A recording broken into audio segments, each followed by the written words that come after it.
Bonnie Henna is a well-known South African actress, TV presenter, and now author of Eyebags and Dimples. In commemoration and honor of Women's Month, she's joining us for a conversation. Thank you so much for joining us. It's my pleasure. Great to be here. So firstly, I want to say that this book is so real and raw in terms of how you account for your story, in terms of how far you've come as a woman. And you talk about one of the most important things, which is how you came to accept your appearances and dealing with accepting yourself as a woman. And I think many people face that. How did you come to accept yourself? I mean, a lot of it has to do with my mother. I think my mother instilled a lot of confidence in me about just being right the way that I am, the way that I looked was perfect, and that's how I was supposed to look. I also just watched my mom accept the way she looked all her life. She never really moaned. I think, as girls, we learn a way of being in the world from our mothers. We learn about femininity from our mothers. And so a lot of it I learned from her. And I'm a very strong-willed person. And I found it was just too tedious trying to emulate an idea of something that was always changing. So the media or the trends were always changing so quickly, and I just felt like I don't know if I can sustain that, if I can keep that up. So let me just accept myself for who I am and just work from there. And I just kept gaining more confidence in it, so it encouraged me to carry on. Yeah, and in the book you also spoke about, speaking of your relationship with your mom, how it was difficult for your mom to always be there for you because she was always working, and basically how it was difficult for you to get constant validation from your mom. So I'm wondering how you're dealing with validation, especially being in the public eye as we see every day on Expresso now. You know what, I can't say I've nailed it, and I can't say I've arrived, but it's a daily success. It's not about feeling like you're successful forever in its entirety. It's about winning the daily battles. It's about understanding that you can't get too excited when people praise you, because you will get equally miserable when people don't praise you. So you've got to not attach such a huge value to praise. And that'll help you not be pulled down when people are hating or throwing shade, you know. And I've learned that, and it's how I raise my children now. I've learned that I don't praise their achievements. I praise their humanity. I praise their effort. I praise the fact that they tried. And when you know how much work you've put in, when you know that you tried, there's always a level of satisfaction that you can rest at, and you don't judge your worth by your achievement. So I hold myself to high account when it comes to what I put into what I do. And if I feel like I put in the hard work, I worked really hard, that satisfies me. Okay. One of the most difficult things to do, which you talk about in a chapter in this book, is leaving your religion.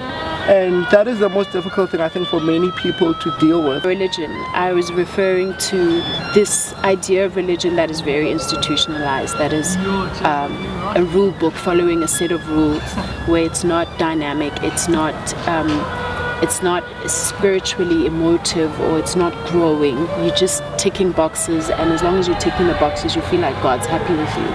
And I just wanted a more real, organic relationship with God, where I felt like He knows me, accepts me, loves me as I am, and so that's the relationship I opted for. Just a more personal one, a more relaxed one that wasn't about rules. Yeah.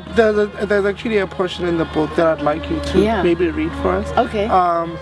From one day right to the end, where I highlighted in the next page. Wow. Okay. I haven't read this book in such a long time. Okay.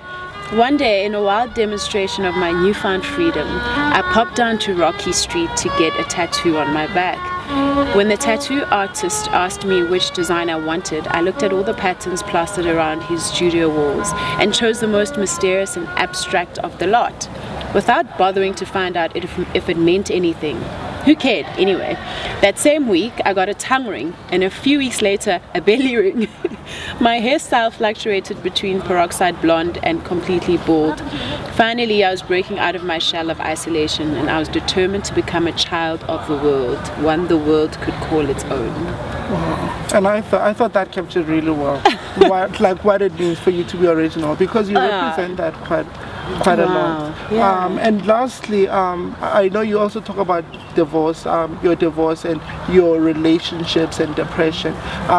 Because it's Women's Day as well, I know it's difficult for many women to leave bad relationships, to leave spaces that are toxic to them.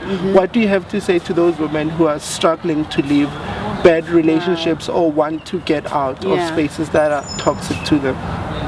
Do you know this standard that society has forced on women, that they have to be married, that being married is like this new stature, you get so respected by everybody else, has forced women into some of the darkest places and into some really toxic spaces, and they've remained there and they've accepted so much harm against their, in their emotional bodies, their mental bodies, their spiritual bodies, all in like hopes of achieving this holy grail, this position in society.